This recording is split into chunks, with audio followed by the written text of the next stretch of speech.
Hindi mo ba alam masama yung ginagawa mo? Di ba pinag-aral ka naman ng mga magulang natin? Ba't hindi ka pumarehas? Nag-aral ka naman. Gamitin mo mga pinag-aralan mo. Bata ka pa. At hindi ganyan tinuturo mo pa sa anak mo. Gusto mo ba kalakihan niya rin ganyan, manlamang sa kapwa? Paano yung Aris? Yan ba ituturo mo sa anak mo para mabuhay? Mamalastik na tao at manguto? Paano yan kung sa iyo mangyari at sa anak mo? Ano gagawin mo? Ano Aris? Sumagot ka! Sumagot ka! Alam mo naman di tayo pinalaki ng ating mga magulang ng ganyan. Hindi ka ba natatakot sa karma? Intay mo ba may masamang balik sa inyan? Pakinggan mo ako bilang isang kuya mo. Ano? Sumagot ka! Pare Randy. Uy, ko pala pre.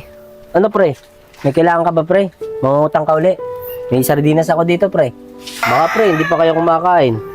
May hila kami dito pre, taka sardinas. O pre o.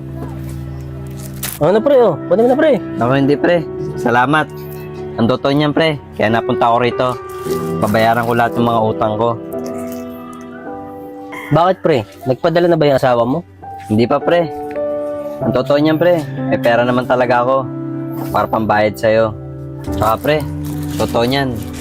Sinungaling kasi ako sa'yo eh. Kahit na may pambayad ako, pinipili ko pa rin mangutang sa'yo.